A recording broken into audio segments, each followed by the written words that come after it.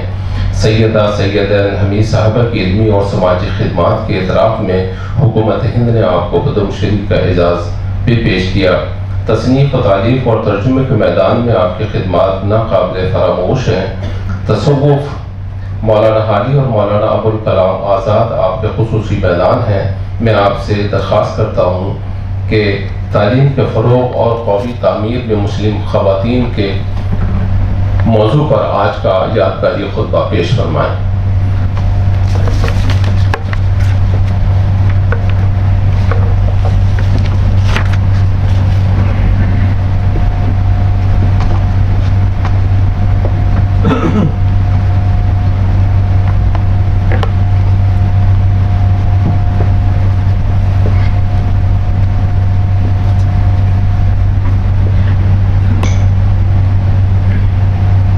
Justice بدر دریز صاحب، professor صدیق الرحمان Qidwai, professor Akhtar الواسع صاحب، doctor فاروق اور ادریس صاحب، اور یہاں موجود معزز خواتین اور حضرات، تعلیم کے فروغ اور قومی تعمیر میں مسلمان عورت کا کردار. جب مجھے صدیق بھائی کا فون آیا تو میں کینیڈا میں تھی اور کسی وقت رات کے یا صبح کے ٹائمنگ کے 11 گھنٹے کا فرق تھا. تو اس وقت آپ نے صدیق بھائی نے مجھ سے کہا کہ یہ یادگاری خطبہ دینا ہے. تو میں نے اسی حالت میں اقرار کر لیا. بعد میں مجھے اس بات کا احساس ہوا کہ کتنا بڑا کام میرے سپرد کر دیا گیا ہے، اور یقیناً مجھے اس بات کی امید ہے کہ جو باتیں میں آپ کے سامنے رکھوں گی وہ شاید کسی طرح سے خواتین کے حوالے سے وہ باتیں مفید ہوں گی. تو سب سے پہلے تو میں یہ کہنا چاہتی ہوں کہ یہ جو بیگم عابدہ احمد کا یادگاری خطبہ ہے، ان کے خاندان سے ہمارے خاندان کے بہت دیرینہ تعلقات ہیں. ظاہر ہے وقت کے ساتھ وہ سب چیزیں کچھ ڈسٹنسز بھی ہو جاتے ہیں، فاصلے بھی ہو جاتے ہیں، مگر دل جو نزدیک ہیں. میں نے بچپن میں جسٹس صاحب کی پھوپھی کے ناولز پہ میں نے اپنی اردو سیکھی، جو بیحد ایک مقبول اور بیحد ہم لوگوں کے لیے ٹین ایجرز میں بہت زبردست پرسنالٹی تھی بیگم حمیدہ سلطان. تو وہ سب یادیں ہیں. اور اس کے علاوہ بیگم، تھوڑا سا پانی رکھ دیجیے، میرے وہ پانی رکھا ہے میں. بیگم عابدہ احمد کا جو ایک انسپریشن ہے اور زندگی بھر انہوں نے جو خدمات کی ہیں، ہم لوگ تو کبھی اس قابل نہیں ہوئے کہ ہم کوئی الیکشن لڑیں یا اس میں کامیاب ہوں، مگر ان کا جو پولیٹیکل کیریئر ہے وہ ایک بذات خود ایک ایگزامپل ہے. اور اس کے علاوہ ان کے ثقافتی میدان میں اور ان کے جو ہم سب ڈرامہ گروپ جو انہوں نے کیا ہے، کیونکہ مجھے خاص تھیٹر سے دلچسپی ہے، شاید اس لیے کہ میرے چچا خواجہ احمد عباس تھیٹر میں بھی تھے اور فلموں میں بھی تھے، تو وہ اس سے بھی مجھے بہت انسپریشن ملی ہے. تو یہی بات کہہ کے میں اپنی بات شروع کرنا چاہتی ہوں. اور ان اے وے میں یہ سمجھتی ہوں کہ کہیں نہ کہیں بیگم عابدہ احمد کی زندگی سے جڑی ہوئی میں کچھ باتیں آپ کے سامنے رکھنا چاہتی ہوں. How much time do I have? 40 minutes. Too much. جتنا آپ چاہیں. چلیے، جب تک بے دلچسپ ہے، جب تک بات چلنی رہنی چاہیے. تو یہ اتنا بڑا کینوس ہے کہ مجھے جب اس بات سے میں نے سوچا کہ میں لکھ کے لائی ہوں، مگر کچھ زبانی بھی کہوں گی کہ اس میں مجھے کچھ پہلوؤں کا انتخاب کرنا ہے. تو ایک مسلمان عورتوں کا جب قومی تعمیر کے کردار کا سوال ہے تو ایک بہت ہی قدیم دستاویز، یعنی ویری اولڈ مینیوسکرپٹ میرے ہاتھ لگی اور اسی سے میں اپنی بات شروع کرنا چاہتی ہوں. اس کا ٹائٹل ہے وہ ایک کتاب میں سے یہ اقتباس ہے جس کتاب کا ٹائٹل ہے فریڈم اسٹرگل ان یو پی والیوم 1. اچھا, اس میں ایک آپ کے سامنے 3-4 لائنیں پڑھنا چاہتی ہوں, اور یہ کوٹ ان کوٹ, میں نے اس کا ترجمہ کیا ہے, یہ انگریزی میں تھا سب کچھ. تو ملکہ وکٹوریہ نے نومبر 1858 میں ایک پروکلمیشن کیا تھا جس میں انہوں نے ہندوستانی عوام کو لبھانے اور منانے کی کوشش کی تھی. 1857 آزادی کی لڑائی ہو چکی تھی, اس کے اگلے سال انہوں نے یہ پروکلمیشن کیا تھا. اس پروکلمیشن کو میں نہیں پڑھوں گی, اس کا ایک جواب لکھا تھا ایک بیگم, جو اس کتاب میں اودھ کی ایک بیگم نے اس کا جواب لکھا تھا, اور آپ اس جواب سنیے ان کا, اور وہ بھی انگریزی میں تھا, میں اس کا ترجمہ میں نے کیا ہے. اور یہ کوٹ ان کوٹ, اس وقت کچھ فولش اور ویک مائنڈڈ لوگوں نے ایک خبر پھیلائی ہے کہ انگریزوں نے ہندوستانیوں کی غلطی اور جرائم کو معاف کر دیا ہے, کیونکہ عوام لڑ چکی تھی, تختہ پلٹنے والا تھا. اب 1857 اینڈ ناؤ 1858 کہ انگریزوں نے ہندوستانیوں کی غلطی اور جرائم کو معاف کر دیا تھا. یہ بہت حیران کن بات ہے, یہ بیگم اودھ لکھ رہے ہیں, یہ بہت حیران کن بات ہے, کیونکہ انگریز کبھی کسی قصور کو معاف ہی نہیں کرتے, چاہے وہ کتنا بڑا ہو یا کتنا چھوٹا. کچھ ناسمجھ لوگ جو اس کا اصلی مقصد نہیں سمجھتے, وہ غلط فہمی کا شکار ہو گئے. اس لیے ہم اودھ کے سربراہ کے طور پر اس کا اصلی مقصد عوام کے سامنے لانا چاہتے ہیں تاکہ عوام ہوشیار ہو جائے. اینڈ آف کوٹ. تو ملکہ وکٹوریہ کو یہ بیگم اودھ کے ذریعے دیے گئے 2 ٹوک جواب کی تفصیل تو ہم ایک ایک کر کے میں اس مقالے میں بیان نہیں کر سکتی, کیونکہ یہ 5 پیجز کا انہوں نے جواب دیا ہے. مگر اس کا جو امپیکٹ ہوا, اس کا جو ذکر ایک ہسٹورین ہیں چارلز بال, انہوں نے اپنی کتاب history of the Indian mutiny میں اس کا تذکرہ کیا ہے, اور وہ یہ کہا ہے کہ اس سے ملکہ کے پروکلمیشن کا اثر ختم ہو گیا.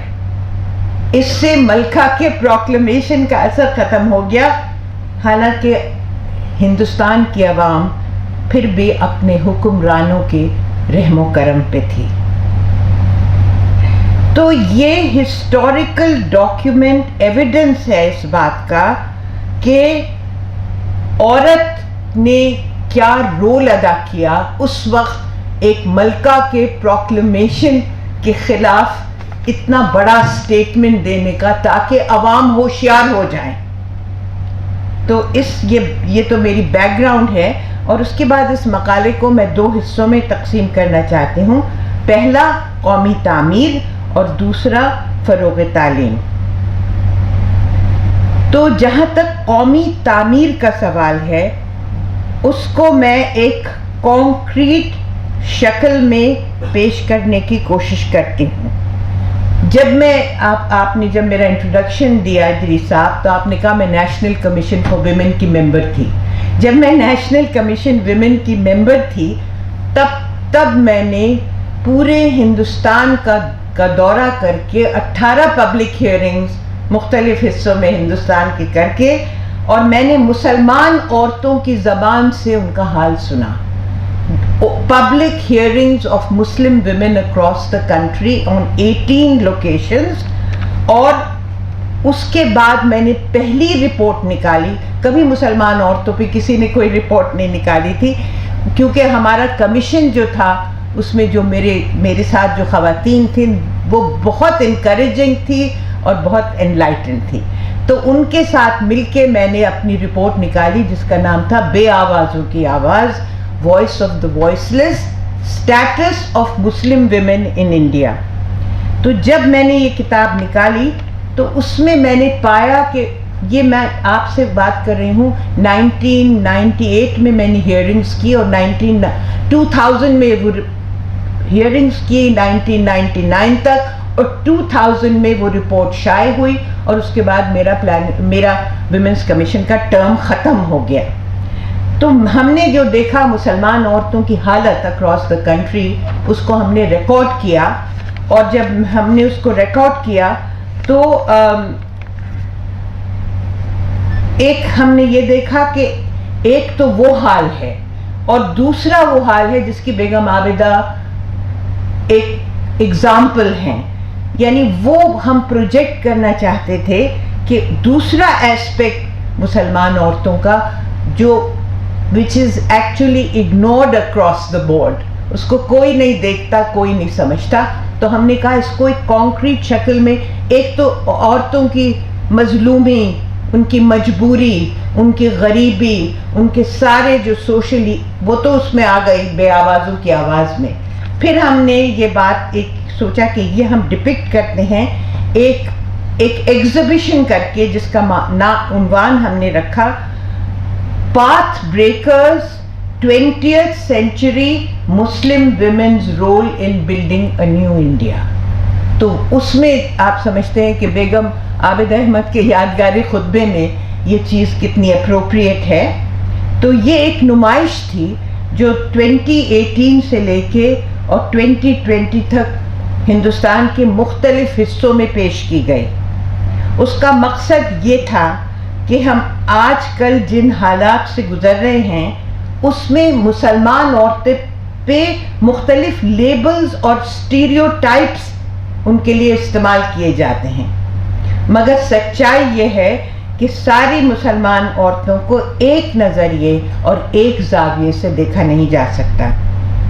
وہ ایک شفٹنگ اور ڈائیورجنٹ کمپوزیشن آف انڈیویجولز ہیں, ان کو ہوموجنائز طریقے سے دیکھا نہیں جا سکتا.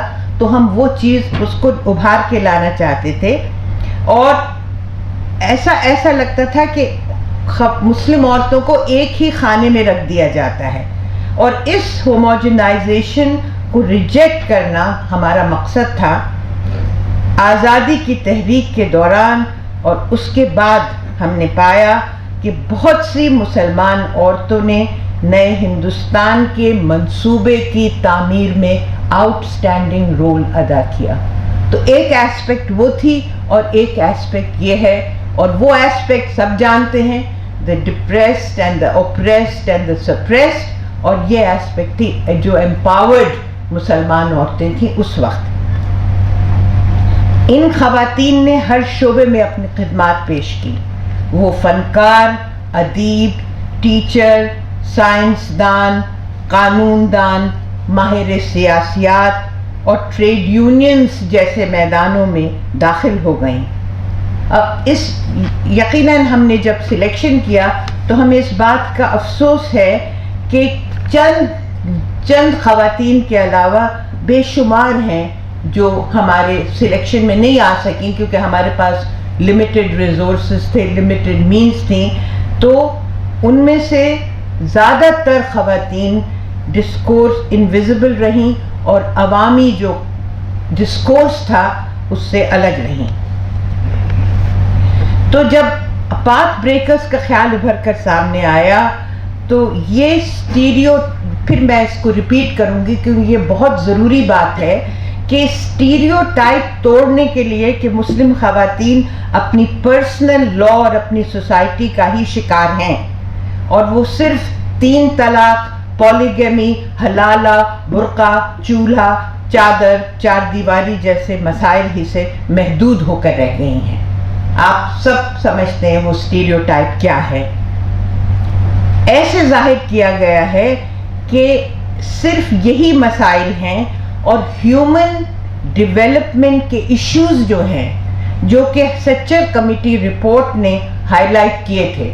اور ہم لوگوں کے جب ہمارا ٹرم میں 10 سال رہی پلاننگ کمیشن میں, اسی زمانے میں جسٹس راجندر سچر نے سچر کمیٹی رپورٹ نکالی. تو یہی مسلمان عورتوں کے مسائل تھے، مگر ہیومن ڈیولپمنٹ کے اتنے مسائل تھے اس کو کوئی ہائی لائٹ نہیں کرتے تھے، اور یہ جو ایک پاپولر آبجیکٹیفیکیشن مسلمان عورتوں کا تھا اسی میں سب کچھ ڈوب گیا تھا۔ ہم نے یہ پایا حاضرین کہ انچارٹڈ ہسٹری میں بہت سے نایاب موتی اور چھپے ہوئے خزانے ہیں، تو ہم نے ایسی خواتین کو پیش کیا جو عوامی زندگی میں اپنے کام کے وسیلے سے منظر عام میں آئیں، اور اس میں کوئی برقع پوش نہیں تھیں۔ ان خواتین میں وہ مضبوط ارادے اور کلیئر ویژن والی خواتین تھی، اور ان کا اسلام میں وہ بالکل رچی بسی ارکان اسلام کی اسٹرکٹ فالوورز، اور ان کا یہ ان کا بلیف تھا کہ اسلام میں ڈریس کوڈ جو ہے وہ ماڈسٹی ہے، اور وہ مردوں اور عورتوں دونوں کے لیے یکساں ہیں۔ تو میں نے اس میں میری اپنی والدہ، جن کو میں نے اس نمائش میں نہیں فیچر کیا، انہوں نے ارکان اسلام کی پابند خاتون تھیں، مگر انہوں نے 1947 میں اپنا برقع اتار دیا تھا۔ پاتھ بریکرز میں ہم نے 22 عورتوں کو فیچر کیا، ان کے چند خواتین کے بارے میں آپ کو بتاتی ہوں، اور اسی میں آپ سمجھیے کہ ون ٹاورنگ پرسنالٹی واز بیگم عابدہ احمد۔ مگر میں اور خواتین کی، کیونکہ وہ تو آپ کی اپنی مینٹر ہیں، طیبہ بیگم جو طیبہ خدیو جنگ کہلاتی تھیں، انہوں نے اپنا پہلا ناول انوری بیگم کے نام سے 1905 میں لکھا، جس کا مقدمہ مولوی عبدالحق نے لکھا، جس میں انہوں نے یہ کہا کہ یہ ناول ایک ایسا ناول ہے کہ جس میں حیدرآباد کی ثقافت اور عورتوں کی تعلیم کو یہ فروغ دیتا ہے۔ اور بھی بہت سی باتیں ہیں طیبہ بیگم کی، اس کے بارے میں میرے پاس وقت نہیں ہے بتانے کا، مگر یہ 22 خواتین جو ہم نے سلیکٹ کی، انہوں نے ہر سماجی بندھن کو توڑ کر آزاد ہندوستان کی تعمیر میں وہ مردوں کی ساتھی بن گئی، اور یہ سب نئے ہندوستان کے آرکیٹیکٹس بن گئیں، اور تقسیم ہند کے بعد قوم کو قتل عام اور تباہی سے باہر نکالنے کے لیے انہوں نے بہت بنیادی کردار ادا کیا۔ اب میں جب چند خواتین کے نام لوں گی، کیونکہ 22 خواتین کے نام لینے کا نہ وقت ہے نہ موقع ہے، مگر آپ میں سے کئی لوگ ان کو فیملیئر ہوں گے، آپ کے کم سے کم نام آپ نے سنا ہوگا، آئی ہوپ سو کہ آپ نے نام سنا ہوگا۔ تو انہوں نے اس قوم کو اس تباہی سے باہر نکالنے میں بنیادی کردار ادا کیا، اور تحریروں اور تقریروں سے زخموں پر مرہم رکھا، اور عوام کا اعتماد انہوں نے بحال کیا۔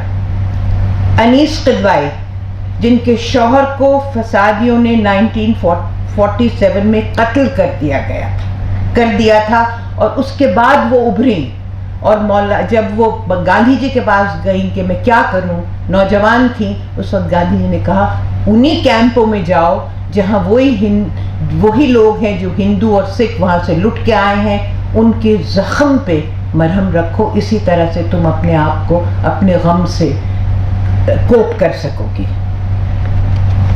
اس کے بعد فاطمہ اسماعیل، جن کی بچی پولیو سے متاثر ہوئی، تو انہوں نے بمبئی میں اپنا پہلا پولیو ہاسپٹل کھولا، نہرو کے پاس گئی، ان سے بہت ایک ایگریسولی انہوں نے زمین طلب کی، اور پرائمری لوکیشن پہ پولیو ہاسپٹل۔ صالحہ عابد حسین، جنہوں نے زندگی بھر قرآن کے ارکان کے مطابق خدمت انجام دی، اور 3 طلاق، جہیز اور پولیگمی کے خلاف تحریک جاری رکھی۔ شریفہ حامد علی، جنہوں نے ہندوستان میں یونائٹڈ نیشنز میں ہندوستان کی یونائٹڈ نیشنز میں نمائندگی کی۔ قدسیہ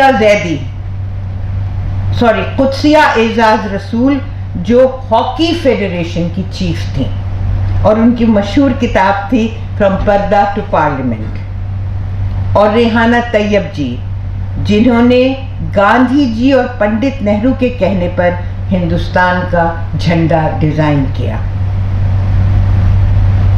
قدسیہ زیدی جنہوں نے آزاد ہندوستان کا پہلا ہندوستانی تھیٹر قائم کیا، اور صدیقہ قدوائی جنہوں نے پرانی دلی میں بالک ماتا سینٹر بنائے اور راجیہ سبھا کے رکن رہیں۔ تو حاضرین، بہت سے لوگوں نے اس نمائش کو دیکھا، اگر ہم کو اور وینیوز ملتے تو ہم اور جگہ بھی یہ نمائش دکھاتے، شاید ہم نے اس کی پبلسٹی نہیں کی، مگر ہم بہت سے لوگوں نے دیکھا، مگر اس کا ایک چھوٹا سا ریمارک میں آپ کے سامنے پیش کرنا چاہتی ہوں جو کہ ماضی کو حال سے جوڑتا ہے۔ It's a link between the past and the present. Leila Tayyab ji جو سریا طیب جی کی صاحبزادی ہیں، ان کی زبان میں یہ انہوں نے ہماری جب پہلی ایگزیبیشن ہوئی ہیبیٹیٹ سینٹر یا انڈیا انٹرنیشنل سینٹر میں، تو انہوں نے ہم سے جو بات انہوں نے کہی اپنی تقریر میں وہ پیش ہے۔ انہوں نے کہا، میری والدہ اور دیگر خواتین جو اس نمائش میں پورٹریٹ ہیں وہ ایک پریولیج بیک گراؤنڈ سے آتی ہیں، حالانکہ اس پریولیج بیک گراؤنڈ سے آنے میں ان کی اہمیت کم نہیں ہو جاتی، لیکن جب آج ان عورتوں کو یاد کرتی ہوں جو باہم ہمت مسلمان عورتیں ہیں جن کے ساتھ میں نے ہندوستان بھر میں کام کیا ہے اور جو کسی بھی نمائش کا حصہ نہیں بن سکتی، تو ہم ان کے ہمت کو سلام پیش کرتے ہیں۔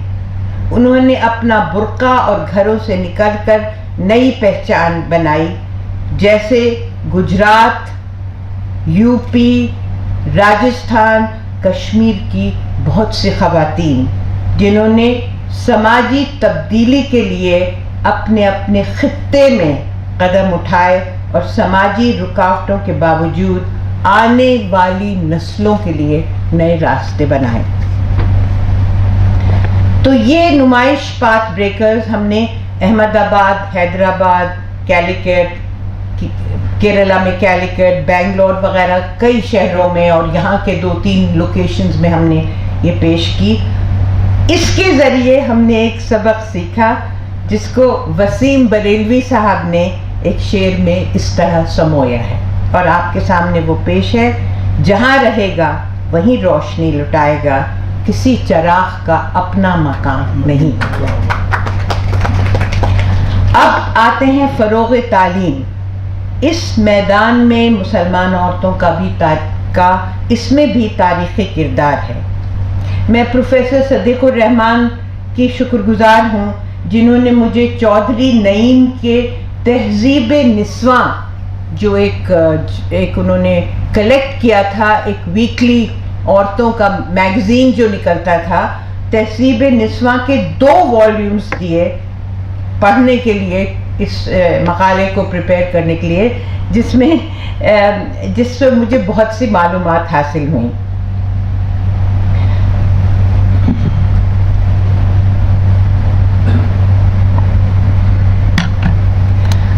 تہذیب نسواں ایک ہفتہ وار رسالہ تھا جس کو 1898 میں منشی ممتاز علی اور ان کی اہلیہ محمدی بیگم نے نکالا، اور وہ 53 سال تک چلتا رہا۔ اس کے پہلے مضمون کا ایک اقتباس پیش کرتی ہوں جو کہ ڈپٹی نذیر احمد نے، یہ اقتباس تو مولوی ممتاز علی کا لکھا ہوا ہے، پر انہوں نے کوٹ کیا ڈپٹی نذیر احمد کے مشہور ناول توبۃ النصوص سے کوٹ کیا ہے۔ تو یہ ایک میاں بیوی کی آپسی بات چیت ہے۔ اس میں میاں کا نام نسو ہے اور بیوی کا نام فہمیدہ ہے۔ اب سنیے کیا کہتے ہیں۔ نسو: کیا تم کو اپنا گلستان جو کتاب ہے گلستان بوستان، کیا تم کو اپنا گلستان پڑھنا یاد ہے کہ نہیں؟ فہمیدہ: یاد کیوں نہیں ہے، جس دن حمیدہ کا دودھ چھڑایا ہے اس کے اگلے دن میں نے گلستان شروع کی. نسو بھلا تم کو یہ بھی یاد ہے کہ تمہارے سبق کے آگے آگے جا بجا سطروں کی سطروں پر میں سیاہی پھیر دیا کرتا تھا، بلکہ بعض دفعہ صفحے کے صفحے ایسے آ پڑے کہ مجھے اوپر سے سادہ کاغذ لگا کر ان کو چھپانے کی ضرورت ہوئی. فہمیدہ خوب اچھی طرح یاد ہے، چوتھائی کتاب سے کم تو نہ گئی ہوگی. تم پڑھتی تھی تب چوتھائی بھی کٹی، اگر کوئی دوسری عورت پڑھتی تو میں آدھی کی خبر لیتا. وہ تمام بیہودہ باتیں تھیں جن کو میں کاٹتا اور چھپاتا پھرتا تھا. تو یہ جسے انگریزی میں کہتے ہیں this is a self evident comment on the patriarchal and condescending attitude to women. Patriarchal بھی اور کانڈیسینڈنگ بھی. اسی بات کو اب یہ ایک آپ نے اقتباس سنا، اور اسی بات کو اس کے کچھ عرصے بعد یعنی 1903 میں مولانا الطاف حسین حالی نے اپنی نظم چپ کی داد میں اس طرح لکھا ہے. اب سنیے. جب تک رہو تم علم و دانش سے رہو محروم یاں، جب تک رہو تم علم و دانش سے رہو محروم یاں، جیسی تھی آئیں بے خبر ویسی ہی جاؤ بے خبر. جو علم مردوں کے لیے سمجھا گیا آب حیات، ٹھہرا تمہارے حق میں وہ زہر ہلاہل سر بسر. آتا ہے وقت انصاف کا، نزدیک ہے یوم الحساب، مردوں کو دینا ہوگا ان حق تلفیوں کا وہاں جواب. مولانا الطاف حسین حالی، چپ کی داد. تو اس بات کو ایک نظم میں، اب میں تہذیب نسواں جو مجھے صدیق بھائی نے دی تھی اسی کے حوالے سے میں 2-3 باتیں کہنا چاہتی ہوں. اسی بات کو ایک نظم میں کس خوبصورتی سے بیان کیا گیا ہے. یہ تہذیب نسواں میں خواتین لکھتی تھیں، تو ایک شاعرہ اور تہذیب نسواں کی معاون کی زبان میں جو جن کے کچھ آرٹیکل چھپتے تھے اور وہ نوجوانی ہی میں گزر گئیں، اور اپنا نام نہیں لکھتی تھیں، اس میں الفابیٹ لکھتی تھیں، نام سے نہیں جانی جاتی تھی. تو ان کا الفابیٹ تھا زے شین خے، بس اس نام سے وہ اپنے آرٹیکل لکھتی تھیں. تو انہوں نے کیا لکھا، یہ نظم کے 2 شعر آپ کے سامنے ہیں. میں بات کر رہی ہوں تہذیب نسواں کی جو 1898 سے شروع ہوا. تو انہوں نے لکھا، آہ میں ہرگز نہ بھولوں گی وہ ایام طرب، جب مجھے حاصل تھا بچے کی محبت کا لقب. جب میں چھوٹی تھی تو مجھے وہ باتیں یاد آتی ہیں. جب مجھے آتے تھے دنیا کے یہی 2-4 کام، جب مجھے آتے تھے دنیا کے یہی 2-4 کام، کھیلنا، کھانا، پہننا، شاد ماں رہنا مدام. یہ تو بات انہوں نے کر دی. اب کیا کہتی ہیں، تھا یہ حال علم گر سیدھی لکیر ایک دیکھ لی، تھا یہ حال علم گر سیدھی لکیر ایک دیکھ لی، ہو کے خوش آہا الف چلا اٹھے. جس بچی نے وہ سیدھی لکیر دیکھی تو اس کو لگا وہ why can't she be reading، کیوں وہ ایجوکیٹڈ نہیں ہے. تو خوش ہو کے خوش آہا الف چلا اٹھی. تو اس سے پہلے جو جریدے نکلتے تھے، اس سے پہلے جو اخبار نکلتے تھے، جیسے ایک اخبار تھا معلم، یعنی عورتوں کے لیے جو اخبار نکلتے تھے، ایک اخبار تھا معلم، ایک اخبار تھا اخبار النساء، شریف بیبیاں. ان تینوں جریدوں کا مقصد عورتوں کو تربیت دینا تھا. مطلب you have to educate the women, عورتوں کو تربیت دینا تھا. اور ان کے مرد مریدوں کے ذہن میں عورت سے مراد ہوتی تھی ایک سماجی تقاضوں اور فیملی ریلیشن شپ کی بنیاد پر ڈھالی ہوئی ہستی، وہی تھی بس، اور کچھ عورت کی ہستی نہیں تھی. اب سر سید کی بات جو اس میں انہوں نے چودھری نعیم جو کہتے ہیں سر سید جو حقوق نسواں کے متعلق بہت تذبذب کا شکار تھے، مطلب وہ بہت ڈاؤٹ، ان کا بہت ڈائکوٹمس ویو تھا عورتوں کے بارے میں، حقوق نسواں ویمنز رائٹس کے بارے میں.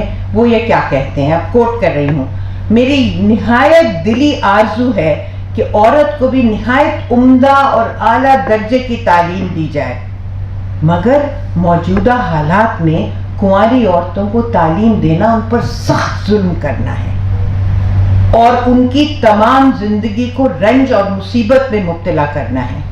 کنواری لڑکیاں تمام عمر بے شادی کے اس ملک میں رہ نہیں سکتی اور نہ ان کی زندگی بسر ہو سکتی ہے. بس ضروری ہے کہ ان کو ان کی شادی کرنی ہوگی.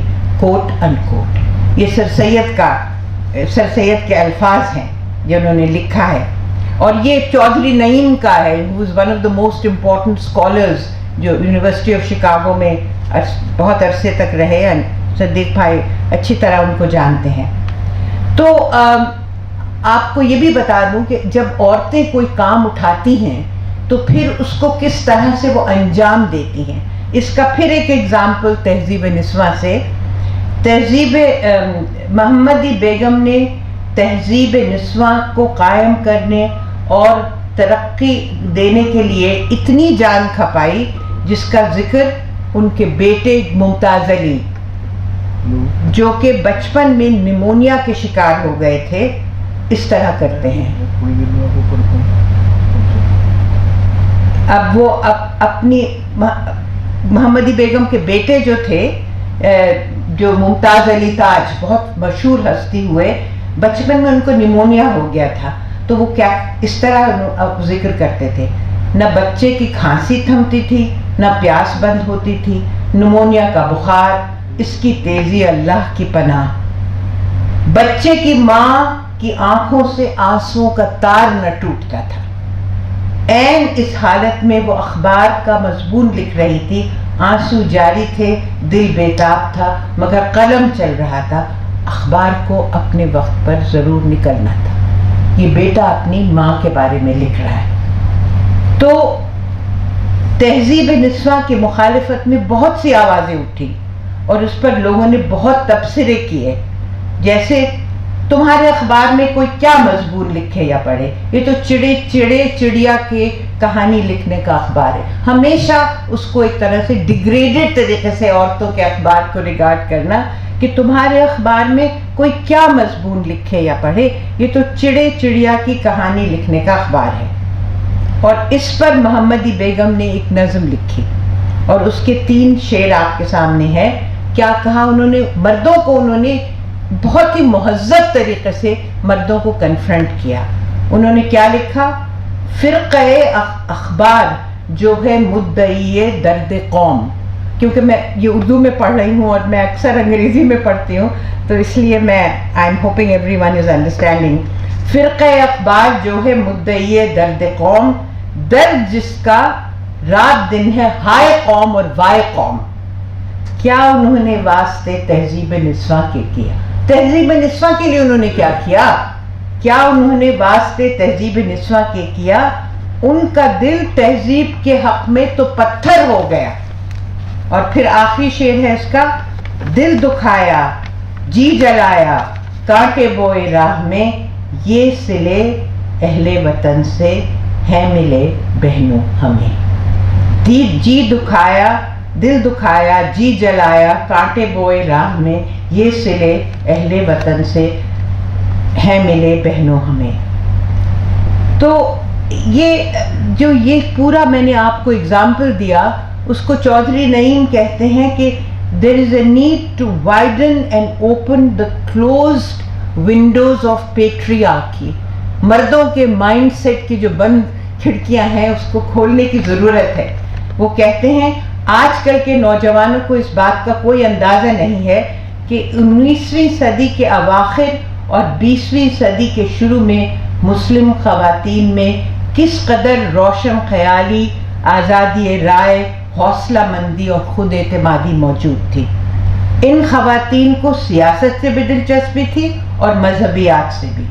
اور اگر اس زمانے میں کوئی رسالہ مخصوص عورتوں کے لیے شائع ہوتا تھا تو اس سے یہ نہیں سمجھنا چاہیے کہ اس میں معاشرے کے دوسرے ان مسائل کا ذکر نہیں ہوتا تھا جس کا پورے سماج پر اثر پڑے. یعنی عورتوں کا جو رسالہ ہے وہ صرف کھانا پکانا گھرداری، اس میں سماج کے مسائل کا بھی ذکر ہوتا تھا اور اس کی زندہ مثال ہمارے سامنے موجود ہے.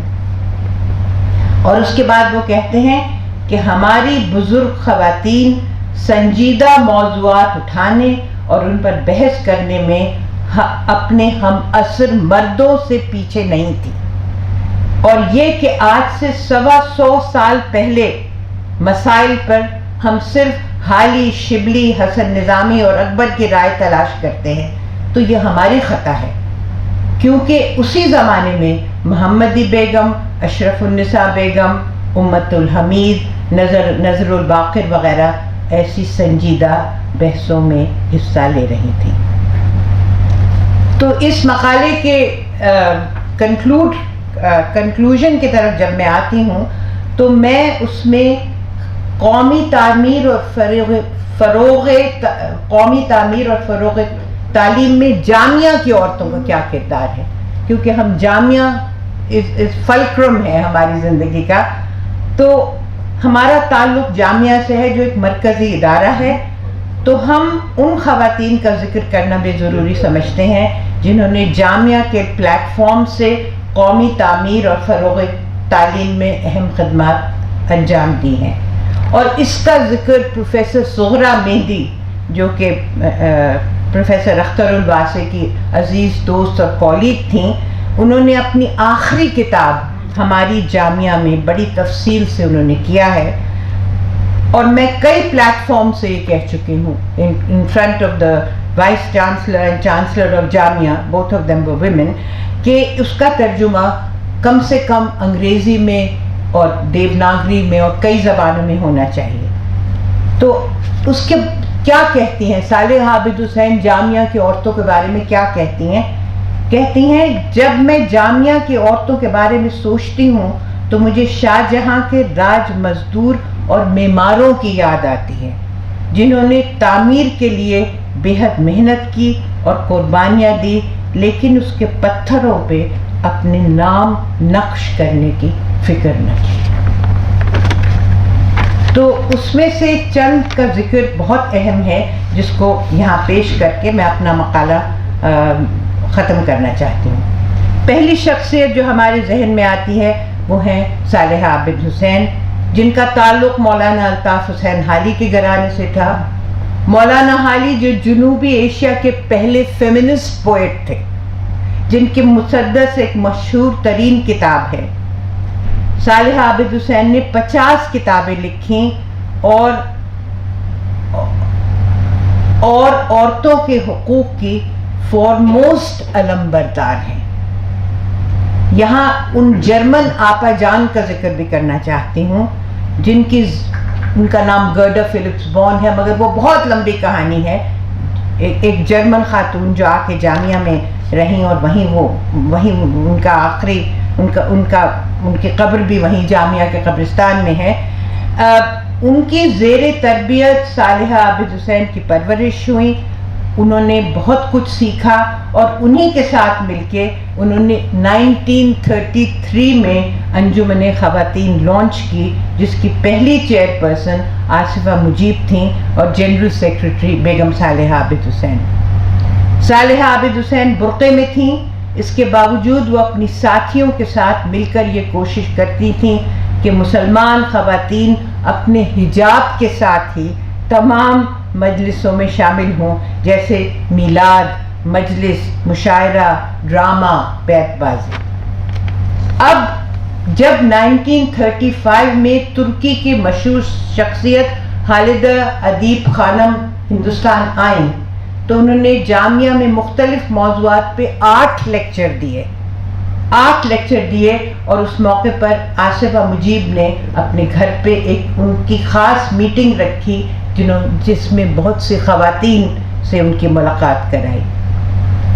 پھر ایک اور شاہجہاں بیگم ڈاکٹر ذاکر حسین کی بیوی جو ایک جاگیردار گھرانے سے تعلق رکھتی تھیں، انہوں نے بڑی خاموشی اور ماڈسٹی سے جامعہ کے لیے ایک مضبوط ستون کی طرح رہیں، اور بہت سی خواتین ہیں، کس کا ذکر کیا جائے۔ نبیلہ بیگم جو پانی پت سے تعلق رکھتی تھیں، جو گاؤں کی لڑکیوں کی تعلیم خاموشی سے اپنے گھر میں انجام دیتی تھیں۔ مشیر فاطمہ جنہوں نے جامعہ نرسری اسکول کی ذمہ داری سنبھالی، اور طاہرہ بیگم جو بیگم آصفہ کی بہن تھیں، انہوں نے جامعہ کے گرلز ہاسٹل کی وارڈن کی ذمہ داری سنبھالی۔ اور صدیقہ قدوائی جن کا ذکر آ چکا ہے، وہ نہ صرف راجیہ سبھا کی ممبر تھیں بلکہ جامعہ کی کئی ایپیکس کمیٹی کی رکن تھیں۔ اور آخر میں حاضرین، ابھی ماضی قریب میں 2019 کے واقعات سے ہم بخوبی واقف ہیں، جہاں خواتین نے نہ صرف ناانصافی کے خلاف آواز اٹھانے میں بڑھ چڑھ کر حصہ لیا، بلکہ اس میں ایک بنیادی کردار ادا کیا۔ جو مختلف ثقافتوں، مختلف زبانوں، مختلف علاقوں سے تعلق رکھتی تھیں، وہ جامعہ میں ایک آواز ہو کر گونجی، لیکن NRC اور CAA کے خلاف اتنی مضبوطی کے ساتھ ڈٹ گئیں کہ وہ جرأت اور بہادری کا ایک سمبل بن گئیں۔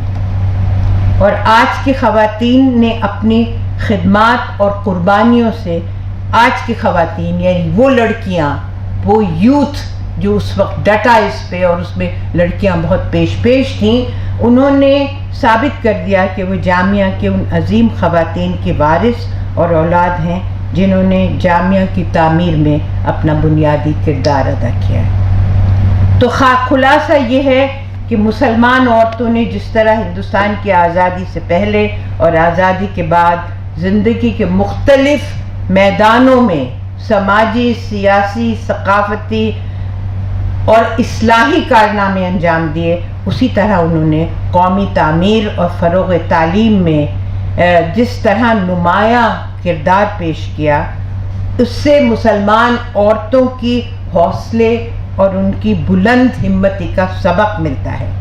اس سے یہ ثابت ہوتا ہے کہ مسلمان عورتوں کی خدمات کو ایک محدود زاویے سے نہ دیکھا جائے، اور نہ ان کی خدمات کو نظر انداز کیا جائے، بلکہ جدید ہندوستان کی تعمیر میں جو انہوں نے خدمات انجام دی ہیں اس کو سراہا جائے اور کندھے سے کندھا ملا کر آگے بڑھا جائے۔ ہمارے ہندوستان کی جو آج کل جس کا مستقبل اس وقت بہت ڈاوا ڈول ہے، یہی ایک خوبصورت مستقبل کی ترقی کا راز ہے۔ بہت بہت شکریہ۔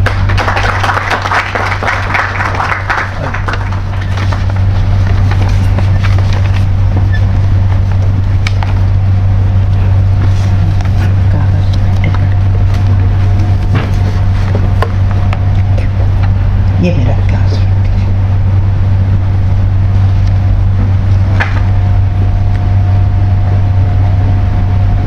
ادھر سے آئیے، ادھر تشریف رکھیں۔ بہت اچھا۔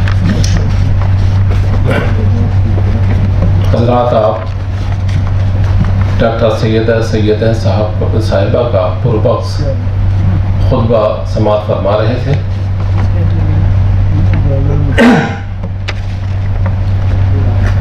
اب میں ہمالیہ ٹرسٹ کے پریزیڈنٹ ڈاکٹر ایس فاروق صاحب سے درخواست گزار ہوں کہ آپ تشریف لائیں اور اظہار خیال فرمائیں۔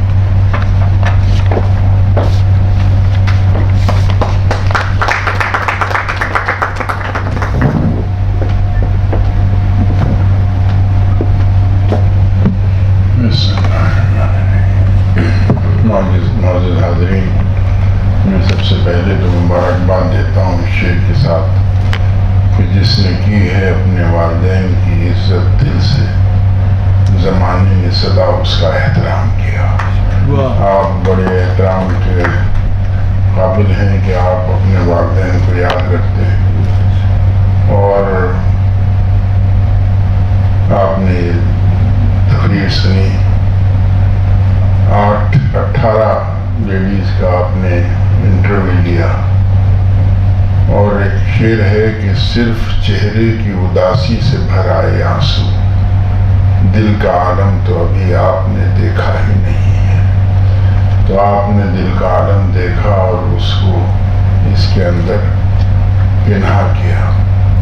بہرحال ہم نے بھی اپنی والدہ سے اردو اور اردو زبان سے متعلق فارسی انہی کی محبت کی وجہ سے سیکھی اور وہ جملے سنے، ورنہ بس انگریزی میں ہی مبتلا رہتے۔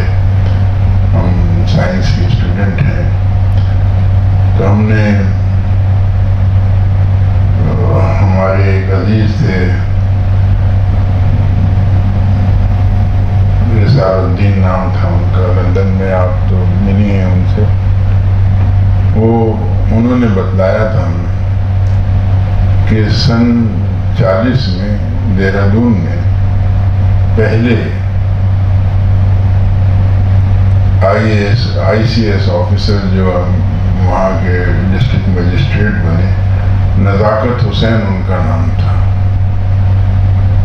تو ان کی والدہ جو ہماری والد کی پھوپھی لگتی تھی، انہوں نے اپنی کسی سہیلی سے پوچھا کہ بھئی میں تو جان نہیں سکی، آپ گئی تھی وہاں، کیسی تھی مسز عابد وہ نزاکت حسین؟ کہنے لگی بہن کیا بتاؤں، انگریزی بول رہی تھی اور کیک کھا رہی تھی۔ تو سن 40 میں یہ حال تھا۔ بہرحال تعلیم کا معاملہ یہی ہے کہ جب تک پڑھے نہ تھے کوئی پوچھتا نہ تھا، تم نے پڑھا کہ مجھے انمول کر دیا۔ تو والدین کی بڑی ذمہ داری ہے کہ وہ بچوں کی تعلیم کا خیال رکھیں، لیکن تعلیم کے ساتھ اگر تہذیب نہیں ہے تو وہ تعلیم بیکار ہے۔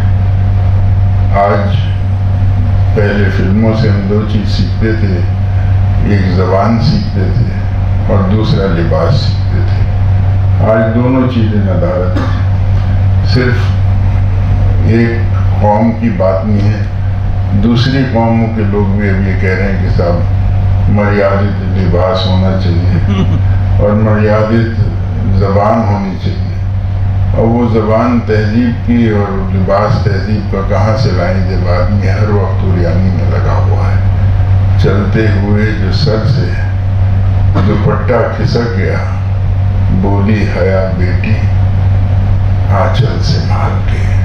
اب آنچل یاد نہیں رہا آنچل کیا چیز ہے۔ تو بہت کچھ چیزیں ہیں جن کو قائم رکھنا ہے۔ میں اس بات کی بھی مبارکباد دیتا ہوں کہ آپ نے ان مستورات کا بھی ذکر کیا جنہوں نے پردے میں رہ کر سب کچھ کام کیا، وہ بھی ہے، اور بڑی اچھے سے آپ نے یہ لکھا ہے۔ میں آپ کو مبارکباد دیتا ہوں اور اس شعر کے ساتھ اپنی بات ختم کرتا ہوں کہ کچھ ہم بھی بنائیں تیرے بگڑے ہوئے کام، اے خاک وطن تجھ سے بنے ہیں ہم بھی۔ السلام علیکم ورحمۃ اللہ۔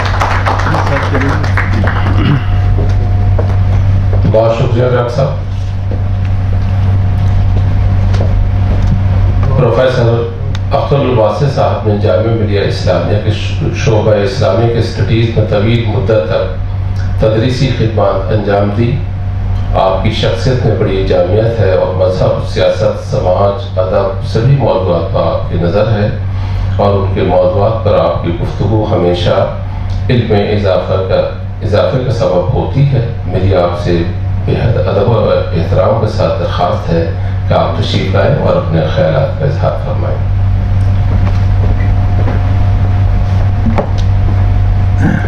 قابل صدر احترام جناب صدر، اسٹیج پر تشریف فرما صاحبان اعزاز، بالخصوص ڈاکٹر سیدین حمید صاحبہ، محترم خواتین و حضرات، میں شکرگزار ہوں غالب انسٹیٹیوٹ کا اور خاص طور سے ادریس صاحب کا کہ انہوں نے مجھے آج کی شام اس بزم کا حصہ بننے کا موقع فراہم کیا۔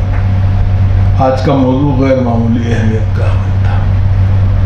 جہاں تک بیگم عابدہ احمد کا سوال ہے، ہم ان خوش نصیبوں میں سے ہیں جنہوں نے ان کو بھی دیکھا، علی گڑھ میں محمودہ آپا کو دیکھا، فخر الدین صاحب کو دیکھا، اور اب ان کی اگلی نسل جو ہے اور تیسری پیڑھی جو ہے اس کو بھی دیکھ رہے ہیں۔ بیگم عابدہ احمد نے غیر معمولی خدمات انجام دی، اس کا تذکرہ کرنا میرے لیے ضروری نہیں ہے۔ ایوان غالب اس کی خود زندہ مثال ہے۔ بریلی سے 2 دفعہ نمائندہ ہونا پارلیمنٹ میں غیر معمولی بات ہے، اس لیے کہ بریلی کوئی مسلم اکثریت کا ضلع نہیں ہے، یہ خیال رکھنا چاہیے۔ تو اس کا مطلب یہ کہ غیر مسلموں میں بھی ان کی مقبولیت کا جو اثر تھا وہ غیر معمولی تھا۔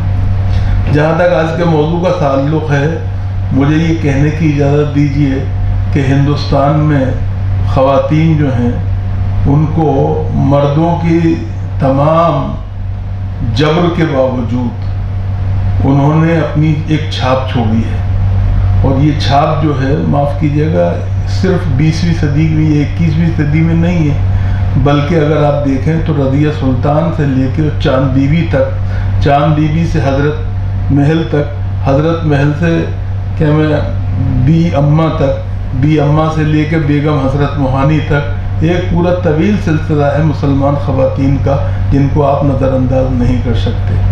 اور یہ بھی شرف اس ملک کو حاصل ہے اور اس ملک کے مسلم سماج کو حاصل ہے کہ ایک ریاست میں جس کا نام بھوپال ہے، اس میں ایک نہیں، 2 نہیں، 4 عورتوں نے ایک کے بعد ایک حکمرانی کی، اور 10-20 سال نہیں، 101 سال تک کی۔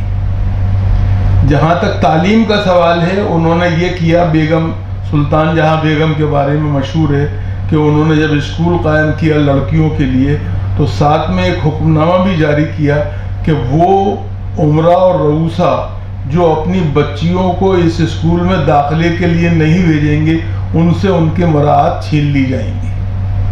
تو یہ غیر معمولی بات ہے، اس کے لیے ہمیں شکرگزار ہونا چاہیے، اور میں یہ سمجھتا ہوں کہ آج کے اس مقالے کے لیے اور خطبے کے لیے سیدہ آپا کا انتخاب بے حد صحیح تھا، اس لیے نہیں کہ وہ خود کوئی مطلب ممبر پلاننگ کمیشن رہی ہیں یا خواتین کمیشن کے رہی ہیں، بلکہ ہمیں یہ نہیں بھولنا چاہیے کہ مسلم ویمن فورم کی استھاپنا کرنے والی اور جو اس کی بنیاد رکھنے والوں میں وہ برابر سے شامل ہیں اور اس کو آج تک لے کے چل رہی ہیں۔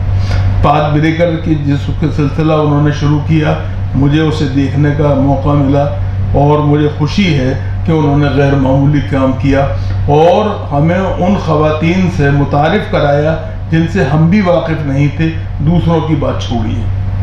تو یہ ان کا غیر معمولی بات ہے، اور جیسا کہ انہوں نے کہا، معاف کیجیے گا، اس ملک میں جو نسائی ادب ہے اردو کے اندر، اس کی شروعات کرنے والے ان کے خاندان کے لوگ تھے یا پھر دلی میں ڈپٹی نذیر احمد تھے۔ یہ مولانا الطاف حسین حالی ہوں یا دوسرے لوگ ان کے خاندان کے ہوں، انہوں نے یہ کام کیا۔ جہاں تک سوال ہے اس بات کا کہ مجھے آپ ایک بات کہنے کی اجازت دیجیے، یہ مذہب کا طالب علم ہوں، اس لیے اسی حوالے سے بات کرنا زیادہ ضروری سمجھتا ہوں کہ جب نبی کریم علیہ السلام غار حرا سے سوئے قوم آئے پہلی دفعہ، تو اپنے ساتھ نماز کا حکم لے کے نہیں آئے، زکوٰۃ کا حکم لے کے نہیں آئے، روزے کا حکم لے کے نہیں آئے، حج کا حکم لے کے نہیں آئے، بلکہ اقرا کا مول منتر لے کے آئے۔ پھر ہمیں یہ سوچنے کی بات ہے کہ ہم کیوں تعلیمی اعتبار سے پسماندہ ہیں۔ دوسرے اللہ کے رسول صلی اللہ علیہ وسلم نے ایک ایسی دنیا میں جہاں علم پر کچھ لوگوں کی اجارہ داری تھی، ہر آدمی کو حرف علم و دانش حاصل کرنا تو بڑی بات تھا، سننے کی اجازت بھی نہیں تھی، ایک ایسے زمانے میں کہا علم حاصل کرو ماں کی گود سے لے کر قبر تک۔ سوال یہ ہے، یہ وہ باپ تھے، انہوں نے باپ نہیں کہا، ماں کہا، اس کا کیا مطلب ہے یہ بھی سوچنا چاہیے۔ اس کا مطلب سیدھا سادہ یہ تھا کہ وہ تمام باپ جو بیٹیوں والے ہیں وہ اپنی بیٹیوں کو بہتر سے بہتر اور اعلیٰ سے اعلیٰ تعلیم دلائیں، چونکہ جبھی تو آج کی بیٹیاں کل کی جب مائیں بنیں گی تو ان کی گود جبھی تو آنے والی نسلوں کے لیے تعلیم کی آماجگاہ اور درسگاہ بن پائے گی۔ آج جو بورڈ کا رزلٹ آتا ہے، آج سے کچھ سال پہلے تک معاف کیجیے گا یہ پریشانی ہوتی تھی اردو اخبارات کو کہ کیا وجہ ہے کہ مسلمان لڑکے دوسری قوموں کے لڑکوں سے پچھڑے جا رہے ہیں۔ آج کل ایک نئی کیا میں بحث چل رہی ہے اور اخباروں میں پریشانی ہمیں دیکھنے کو ملتی ہے کہ کیا وجہ ہے کہ مسلمان لڑکے جو ہیں مسلمان لڑکیوں سے پچھڑے جا رہے ہیں۔ معاف کیجیے گا، مجھے اس میں کوئی پریشانی نہیں ہے، مجھے اس میں کوئی تکلیف نہیں ہے۔ اس لیے میں یہ مانتا ہوں کہ جس قوم کے اندر مائیں تعلیم یافتہ ہوتی ہیں اس کے لڑکے کبھی جاہل نہیں رہ پاتے ہیں اور اس کے لیے سچر کے کسی سچ کی ضرورت پھر نہیں پڑتی ہے، یہ بھی ہمیں سمجھنا چاہیے۔ میں مبارکباد دیتا ہوں غالب انسٹیٹیوٹ کو کہ وہ فخر الدین علی احمد صاحب کے نام پر جو ہمارے لیے ایک بنیادی طور پہ آئیکن کی حیثیت رکھتے ہیں، اور ان کی بیگم کے نام پر جو کہ مختلف حیثیات کی مالک تھی، معاف کیجیے گا وہ سیاست میں ہی نہیں تھیں بلکہ ہماری تہذیب اور ثقافت کی بھی بے حد جاندار نمائندہ تھیں۔ سلطان حیدر جوش کی بیٹی کے طور پر انہوں نے جو کام کیا ہے وہ غیر معمولی کیا ہے۔ اردو زبان میں ڈرامے کی روایت کو جن دو خواتین نے سب سے زیادہ آگے بڑھایا ہے، ایک بیگم قدسیہ زیدی اور ایک بیگم عابدہ احمد، ان کو ہمیں نہیں بھولنا چاہیے، اس کا خیال رکھنا چاہیے۔ میں یہ سمجھتا ہوں کہ ایوان غالب جو ہے یہ پرانی دلی اور نئی دلی کے بیچ میں ایک پل کا کام کرتا ہے، تہذیبی پل کا، ادبی پل کا، اور اس کے لیے اگر کسی کو آپ مبارکباد کا مستحق سمجھتے ہیں تو فخر الدین صاحب کو یاد کریں، اور غالب میوزیم کے لیے جب دیکھیں تو بیگم عابدہ احمد کو یاد کریں۔ میں ایک دفعہ پھر ان کا شکریہ ادا کرتا ہوں اور مبارکباد پیش کرتا ہوں محترمہ سیدین حمید کو کہ انہوں نے ایسا پرمغز مقالہ اپنے سامنے ہمارے سامنے پیش کیا جس میں گاگر میں ساگر کو سمو دیا تھا۔ بہت بہت شکریہ۔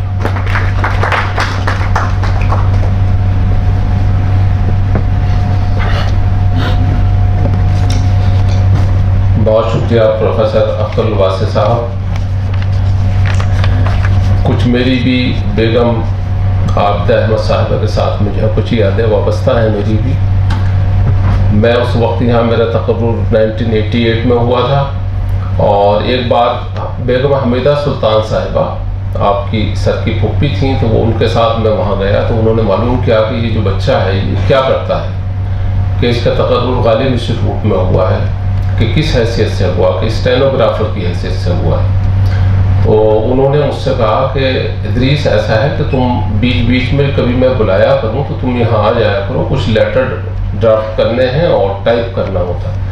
تو وہ مجھے شارٹ ہینڈ مجھے آتی تھی انگلش کی اور ہندی کی، تو مجھے وہ لیٹر ڈرافٹ کرتی تھیں، میں اس کو اسٹینو میں اس کو لکھتا تھا۔ پھر اس کے بعد میں ایک چھوٹا سے ٹائپ رائٹر تھا، وہ ایک اٹیچی کے اندر بند تھا وہ شاید اس وقت میں، تو اسی ٹائپ رائٹر پہ کیوں ہم لوگ یہاں بڑے ٹائپ رائٹر پہ ٹائپ کرتے تھے تو اس کی مہارت تھی، تو اس میں مشکلات ہوتی تھیں، تو پھر انہوں نے ایک ٹائپ رائٹر دوسرا خریدوایا وہاں، اور یہ سلسلہ جب تک وہ حیات رہیں اس کے بیچ میں میرے خیال سے 50 مرتبہ جو ہے میرا وہاں جانا ہوا اور ان کی صحبت میں رہا۔ جسٹس جناب بدر گریز احمد صاحب معروف قانون داں اور جموں کشمیر ہائی کورٹ کے چیف جسٹس رہے، اس ادارے کے چیئرمین ہیں، انسانیت کی اعلیٰ اقدار اور علم و ادب کی ترقی کے لیے درد مند دل رکھتے ہیں۔ آپ کی رہبری کا ہی نتیجہ ہے کہ یہ ادارہ ہر قسم کی کنٹروورسی سے اب تک پاک ہے۔ آپ کی سرپرستی میں اس ادارے نے جو ترقی کی ہے اس کی گواہی ہر صاحب انصاف دیتا ہے۔ آپ کی موجودگی کی وجہ سے ہمیشہ دل کو تقویت رہتی ہے کہ کوئی بھی غیر متوقع حالات پیدا ہوئے تو آپ جیسے صاحب بصیرت سرپرست موجود ہے۔ آپ سے نہایت ادب و احترام کے ساتھ درخواست ہے کہ آپ صدارتی کلمات سے نوازیں۔ جسٹس جناب بدر گریز احمد صاحب۔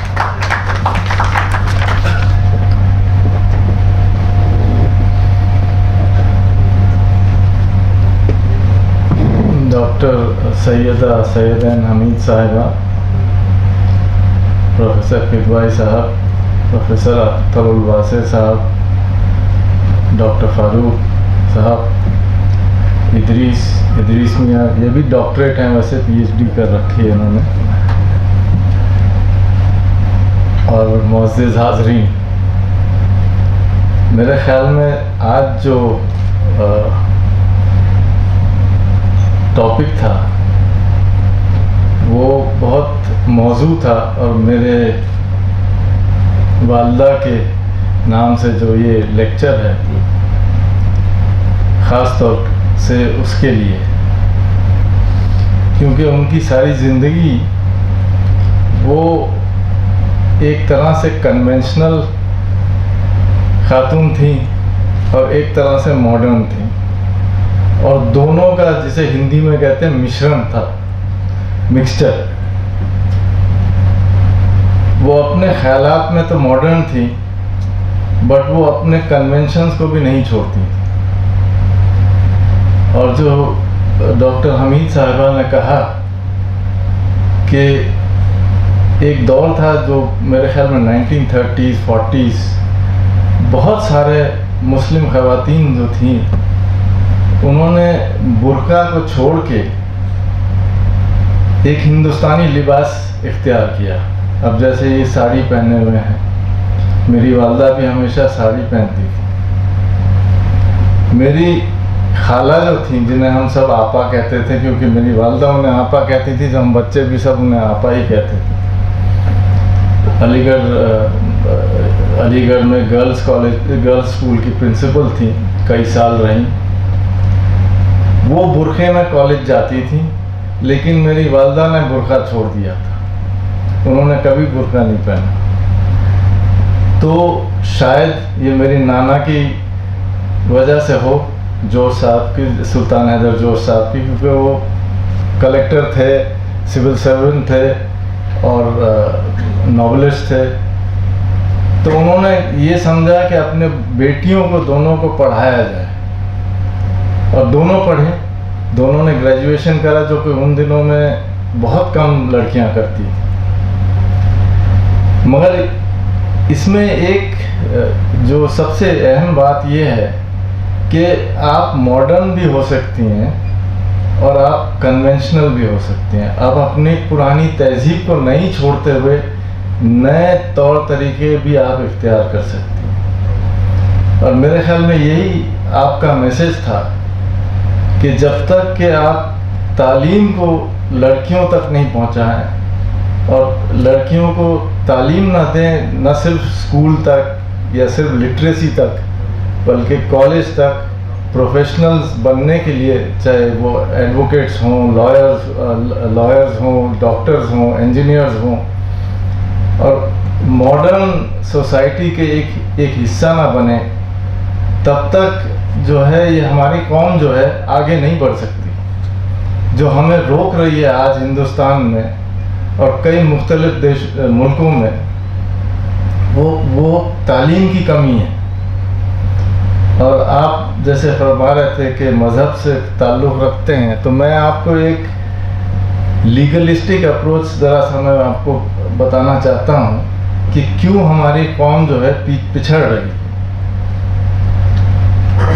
جو ہمارے جوڈیشل تھنکنگ ہے اباؤٹ اسلامک لا اور شریعہ، یہ شاید آپ واقف ہوں اس سے کہ ایک کانسیپٹ ہے باب الاجتہاد، مطلب جو اجتہاد کرنا تھا وہ 10ویں اور 11ویں سینچری کے بعد وہ اس کے دروازے بند ہو گئے۔ تو اس کا مطلب یہ ہے کہ جو 300 سال کا اجتہاد ہوا، جو لوگوں نے ریسرچ کرا، اپنا لاجیکل مائنڈ لگایا، ہر پہلو پہ بحث ہوئی، ہر پہلو پہ بحث ہوئی، شریعہ کے ہر پہلو پہ بحث ہوئی، اور ہر حدیث کو دیکھا گیا، پرکھا گیا، اور یہ الٹیمیٹلی بعد میں یہ فیصلہ کیا گیا کہ یہ صحیح ہے، یہ نہیں صحیح ہے، اس کو مانا جائے نہیں مانا جائے۔ تو وہ 10ویں اور 11ویں سینچری میں ختم ہو چکا تھا۔ اسلامی دور جو تھا 200-300 سال تک اسی کی شہرت میں چلتا رہا، کہ وہ جو تھنکنگ تھی آپ کی پورے دنیا میں، جو آپ کی تھنکنگ تھی وہ اسی پہ چلتا رہا. جب آپ نے اپنا ریسرچ، فنڈامنٹل ریسرچ اور تھنکنگ کو ختم کر دیا، بند کر دیا، تو آپ ایک طرح سے سوسائٹی میں بالکل بند ہو گئے اور آگے بڑھنے کا کوئی راستہ نہیں تھا. اور یہی وجہ ہے جو میں ہمیشہ کہتا ہوں، جو لوگ کہتے ہیں کہ اسلامک سوسائٹی یا Islamic law should be reformed. میں یہ نہیں کہتا ہوں کہ اسلامک لا یا شریعہ کو ریفارم کیا جائے، بٹ میں یہ کہتا ہوں کہ اٹ مسٹ بی ریوزٹڈ. آپ کو جو انسان جو 12ویں یا 13ویں سینچری میں جو حدیث پڑھتا ہو یا حدیث سمجھتا ہو یا قرآن پاک کو پڑھتا ہو، اس کا نظریہ بالکل دوسرا ہوگا جو آج ہم جس طرح سے اس کو پڑھیں. تو آپ اس کو ماڈرن لائٹ میں سمجھیے، ماڈرن لائٹ میں اس کو آگے بڑھائیے، اور اس کے ری وزٹنگ اینڈ ری فارمنگ کی بات نہیں ہے کہ جو لوگ چاہتے ہیں کہ صاحب پورا اسلامی اسکالرشپ جو ہے آپ کا ریفارم ہو جائے. ریفارم آپ کر نہیں سکتے، کیونکہ آپ اگر اسلامی رہنا چاہتے ہیں تو آپ کو قرآن کو تو آپ بدل نہیں سکتے، بس قرآن کو سمجھنے کا طریقہ آپ بدل سکتے ہیں، اور وہ بہت ضروری ہے. اور اس میں میرے خیال میں عورتوں کا اتنا ہی کنٹریبیوشن ہونا چاہیے جتنا مردوں کا ہے. اور جب تک یہ نہیں ہوگا، جب تک کہ آپ لڑکیوں کو اور خواتین کو پڑھائیں گے نہیں، اسکولوں اور کالجوں میں بھیجیں گے نہیں، ان کو جو دقیانوسی خیالات ہیں اس سے باہر نہیں نکالیں گے، تب تک ہماری قوم جو ہے اسی طرح سے مرتی رہے گی، سڑتی رہے گی. میں حقیقت جو بولتا ہوں میں بالکل صاف بولتا ہوں، اس میں کوئی ہمیں دوسروں کو پہ الزام لگانے سے کوئی فائدہ نہیں ہے.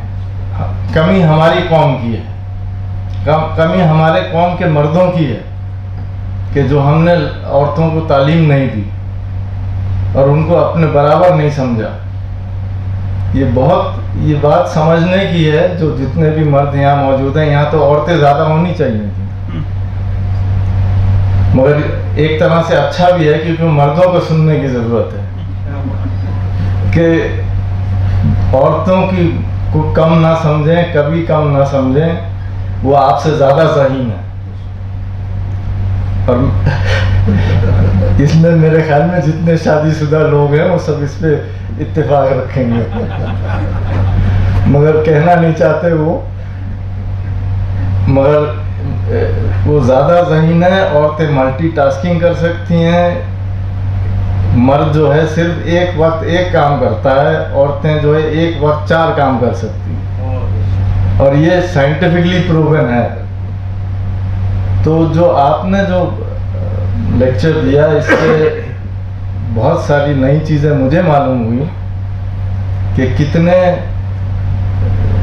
100 سال 150 سال سے جو کنٹریبیوشن ہے مسلم ویمن کا ہندوستان کی ترقی میں، قوم کی ترقی میں، میرے خیال میں آپ کو اس کو شائع کرنا چاہیے. اور ایک کمی جو ہمارے اردو والوں میں ہو گئی ہے کہ اردو اسکرپٹ پڑھنے والے بہت کم رہ گئے. میں اختر الواسع صاحب سے پوچھ رہا تھا کہ اردو سمجھنے والے، اردو پڑھنے والے کتنے رہ گئے ہیں اور کم ہوتے جا رہے ہیں. مگر ایک چیز ہے کہ اردو پڑھنے والے کم ہیں لیکن اردو سمجھنے والے اتنے کم نہیں ہیں. تو اس لیے میں چاہتا ہوں، اور میری ہمیشہ بحث رہتی تھی اور اب بھی رہتی ہے پروفیسروں سے جو اردو کے پروفیسرز ہیں، آپ بھی بیٹھی ہیں، کہ اردو کی جو کتابیں ہیں اور وہ جو 100 150 200 سال کا جو ذخیرہ آپ چھپا کے بیٹھی ہیں، وہ اس لیے بند ہے کیونکہ اردو اسکرپٹ پڑھنے والے بہت کم رہ گئے. اس کو آپ ترجمہ نہ کریے بٹ ٹرانسلیٹ کریے، دیوناگری میں شائع کیجیے. جب وہ دیوناگری بالکل نہیں ہوا ہے. آپ مجھے بتا سکتی ہیں کہ 1850 میں اسکولوں میں کیا کون سی کتابیں پڑھائی جاتی تھیں؟ میں آج تک پوچھتا رہتا ہوں، کوئی بتاتا نہیں. سائنس کی کون سی کتاب ہوتی تھی، میتھمیٹکس کی کون سی کتاب ہوتی تھی،